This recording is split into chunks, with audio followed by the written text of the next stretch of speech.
gostaria de convidar o professor Dr. Juan Andres, da Universidade Jaume I, de Castellón de la Plana, da Espanha. Por favor, professor.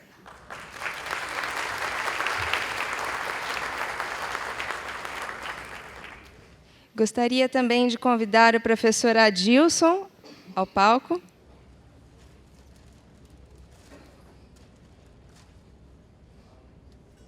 Para entregar esta homenagem da comissão ao professor Juan.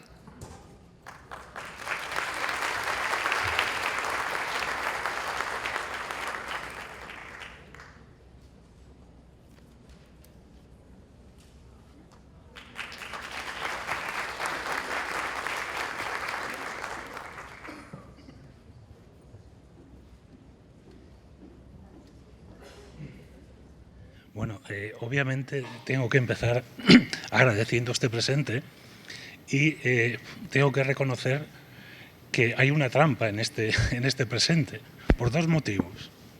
El primero es porque detrás de todo eso está un amigo mío, que es Elson Longo. Entonces, es un presente de amigo a amigo. Entonces, yo estoy obligado ahora a dar para él una buena garrafa de vino. Entonces, un troco. Y la segunda, y también muy importante, es que los dos tenemos la misma religión. Somos corintianos rochos. Entonces, bueno, fijaros, esta es el título de la palestra y es muy pretenciosa, morfología, ingeniería y tal, y yo lo que voy a intentar es transformar esto en una historia de cómo, trabajando con la gente de aquí del CDMF, hemos hecho no solamente investigación, sino innovación. Entonces, el foco va a ser explicaros, y sobre todo a la gente joven, qué diferencia, qué valor añadido hay entre investigación, que todos sabemos lo que es publicar, etcétera, etcétera, pero que es innovación de excelencia. Entonces, voy a contar la historia y cómo empezó todo esto y lo voy a centrar en morfología, en materiales funcionales.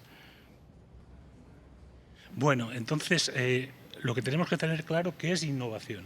Entonces, hay muchas definiciones y aquí tenéis la que a mí más me gusta, es de un divulgador de ciencia americano, Peter Foley, y que básicamente lo que dice es que innovación es una idea que además se resuelve, se desarrolla y da lugar a resultados que son innovadores, que muchas veces no tienen nada que ver con el objetivo inicial. Lo que hay que entender también que innovación no es publicar, es hacer una cosa, sino que es un proceso al cual está ligado.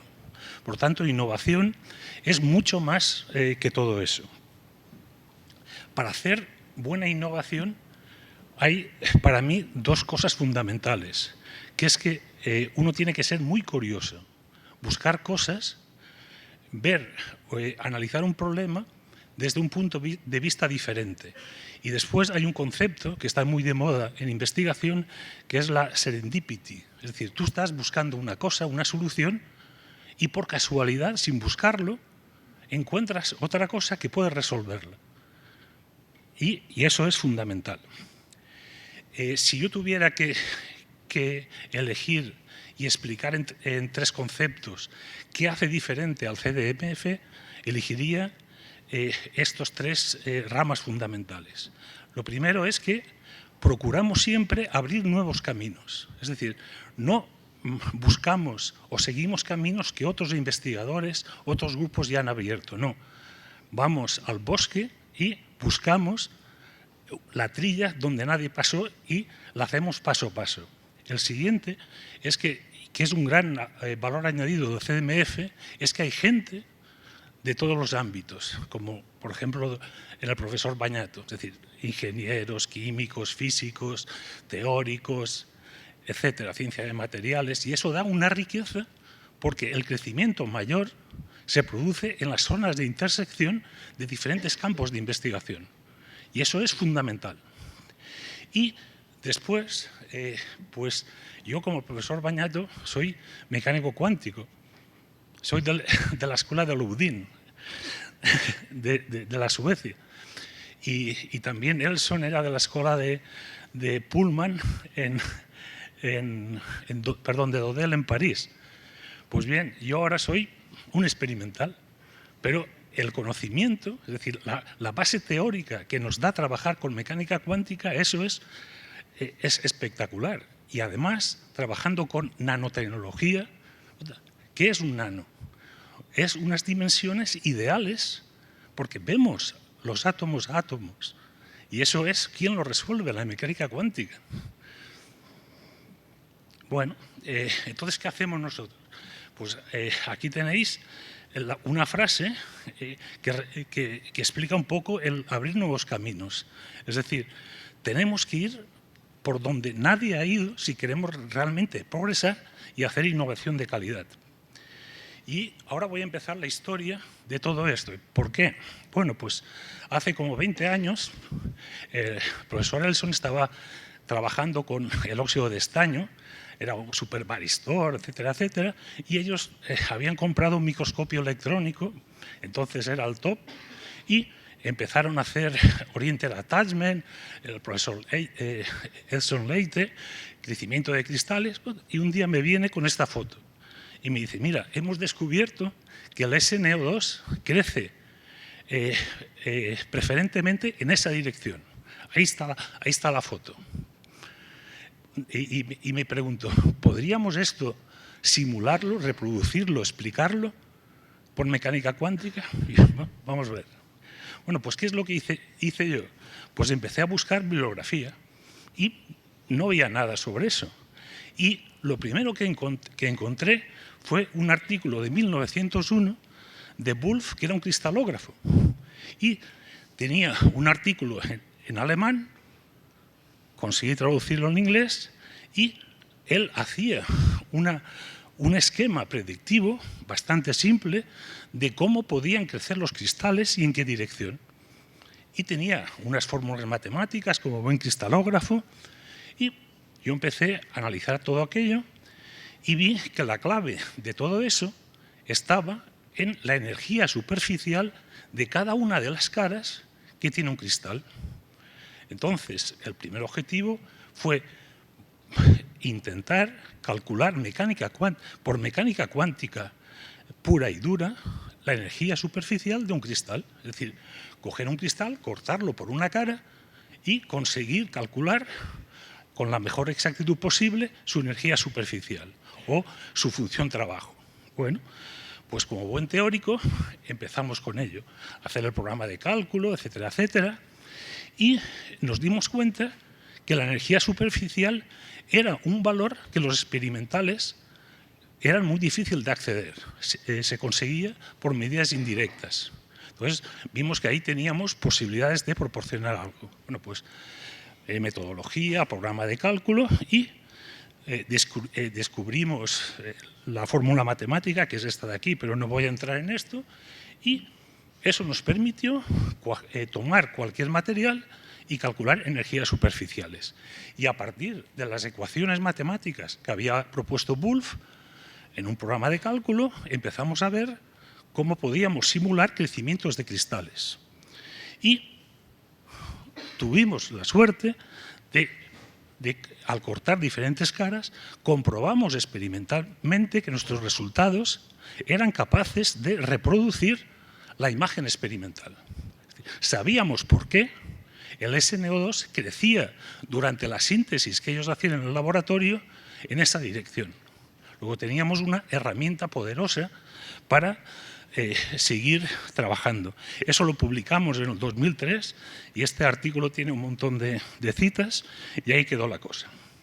Bueno, uno hace eso, pero ahora tienes que innovar. Tú tienes tu herramienta y ahora tienes que progresar. ¿Cómo lo hacemos? Eso es innovación, eso es, en el fondo, lo que ha explicado Bañato. Es decir, el profesor Bañato lo que hace es pues, pasar de un estado fundamental a un estado excitado por luz. Tú tienes el singlete y el triplete, El triplete es el estado fundamental del oxígeno. El singleto lo he citado. Bueno, pues ahora, ¿qué hacemos? Si tenemos todo esto en la mano, vamos a aplicarlo. Y vamos a ser capaces de hacer innovación de calidad. Y claro, empezamos. Bueno, pues si calculamos la energía superficial, podemos calcular la morfología teórica de cualquier material. Y claro, uno se da cuenta que el concepto de morfología, que nadie duda que es fundamental en ciencia de materiales, ya fue inventado por los griegos, que era el estudio de la forma. Claro, aquí en el laboratorio, aquí tenéis óxidos que son sintetizados, que tienen fórmulas preciosas, imágenes, morfologías preciosas, y cada uno tiene sus propiedades. Por lo tanto, el concepto de morfología es fundamental. Saber las caras expuestas que tiene un cristal te va a dar sus propiedades, su reactividad, en fotocatálisis, en catálisis. Es decir, teníamos en la mano una cosa importante. Bueno, y también, sabiendo todo eso, podríamos controlar la morfología y saber por qué ese cristal, si tiene tal cara expuesta, es más fotorreactivo que otro. Y guiar al experimental para decirle, busca una síntesis donde vas a potenciar la presencia de esa cara. Y claro, uno, como tiene que ser ambicioso en investigación, bueno, pues, oye, podemos calcular todas las morfologías accesibles de cualquier material, macro o nano, y ese es el paso siguiente en innovación. Teniendo una herramienta bien probada, tú tienes que pasar al otro nivel y plantearse cuestiones de este tipo. Y claro, eso es fundamental. Es decir, en biomedicina, en catálisis química, en lo que queráis, la forma del cristal, del nanomaterial, es fundamental. Luego, el objetivo al final era eso, es decir, vamos a ser capaces de conseguir el mapa mundi de las morfologías de cualquier material. Es muy ambicioso. Pues ese fue el objetivo y eso ya es innovación de calidad. Bueno, ¿qué es lo que hicimos? Pues desarrollamos ese programa, no voy a entrar en detalles, y el primer artículo que enviamos a publicar fue en el Nature Nanotechnology y nos lo aceptaron. Y vendíamos el método, vendíamos las imágenes experimentales y teóricas y ahí probamos lo que tenéis aquí, el mapa mundi de diferentes compuestos, más o menos complejos.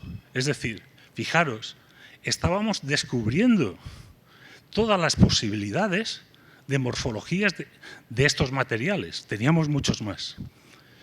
Y fijaros, en estas imágenes tenéis el árbol que nosotros llamamos de morfología, que sería el mapa mundi, y a la derecha son las imágenes experimentales. Es decir, la gente en el laboratorio conseguía las imágenes que están fuera. Esa era la imagen experimental. Nosotros sabemos, o podíamos decirle al experimental, cómo ha evolucionado el cristal durante la síntesis y qué morfología tiene. O sea, teníamos una herramienta muy poderosa. Bueno, y ahora, más adelante, eso fue hace 3 o 4 años. Bueno, vamos a tomar un sistema y vamos a decir, vamos a cambiar síntesis, surfactantes, condiciones durante la síntesis y vamos a ver si somos capaces de dirigir la síntesis a un material con una morfología determinada que tiene una propiedad, en este caso, fotocatalítica. Es decir, cerrábamos el círculo y fijaros, el círculo empezó porque por mecánica cuántica analizábamos cada una de las caras y sabíamos átomo por átomo qué átomos son los fundamentales en esa actividad fotocatalítica. Y no solamente eso, como teníamos mapas de morfología, podíamos ver el camino que uno tenía que seguir para pasar de una morfología a otra. O sea, hacíamos cinéticas de transformaciones morfológicas.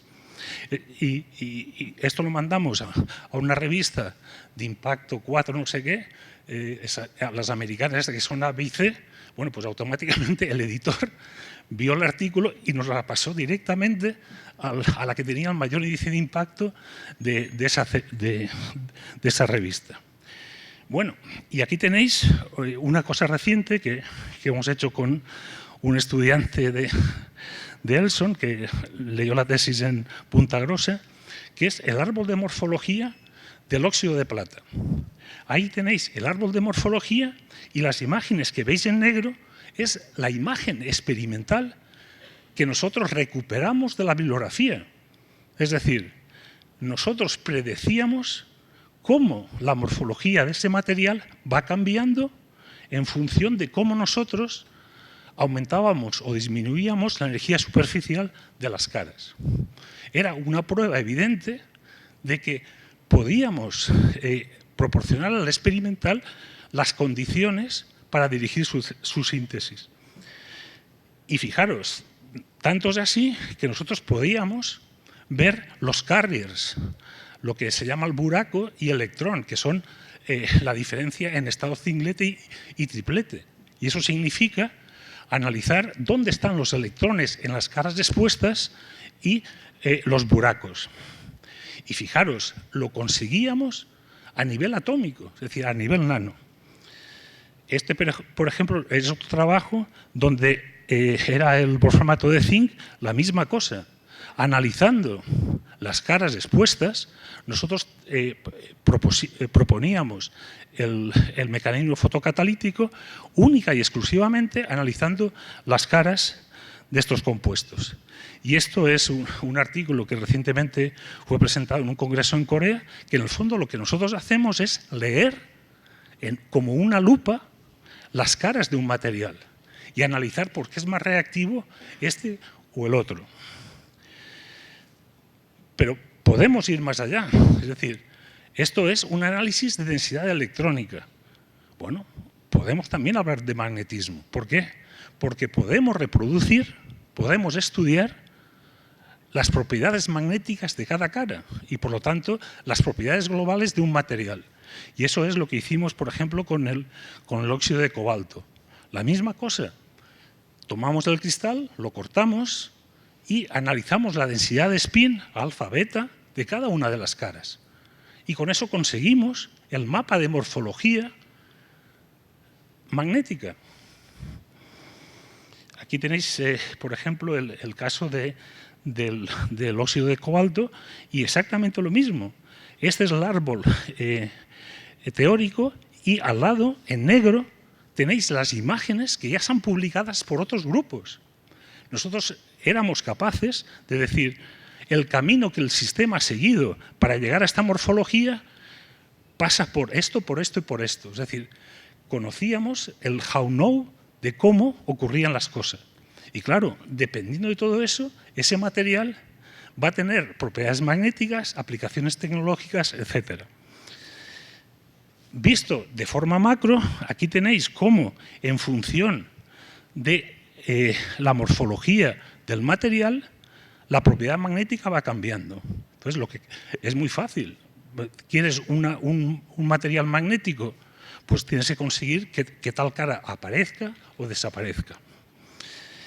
Y ya para finalizar, fijaros, lo que nosotros estamos pretendiendo está resumido en estas dos frases. Básicamente, que nosotros podemos entender las propiedades magnéticas, estructurales y electrónicas y de cualquier material. Y lo importante es que está sustentado por las leyes, por la mecánica cuántica, que es la base fundamental de todo esto. Es decir, fijaros, en el caso del profesor Bañato, él consigue todo esto, estas aplicaciones maravillosas, y en el fondo es un concepto cuántico, es pasar de un nivel electrónico a otro, de un nivel fundamental a uno excitado. Y bueno, Obviamente, esto que os he presentado de forma muy rápida no es un trabajo mío, aquí hay un montón de trabajo detrás y sobre todo de mucha gente, de muchos estudiantes que hicieron las tesis con nosotros y ahora son profesores, etcétera, etcétera. Y fijaros, el mensaje es a la gente joven, lo que tenéis que tener es el conocimiento, el saber hacer. Y después uno tiene que ser suficientemente inteligente para saber en un momento determinado cómo dar un paso al frente y pasar a otro nivel. Y son los detalles que uno tiene que hacer en investigación. Primero, fundamental, conocimiento. Y después, tener la suerte de interaccionar con gente que te da visiones alternativas y tú ser capaz, en un momento determinado, de ver, aquí está el tesoro, voy a seguir esta línea. Y ser ambicioso, plantearse cosas que nadie hasta ahora se había planteado. Y bueno, y eso pues realmente es gracias al talento que hay en el CDMF.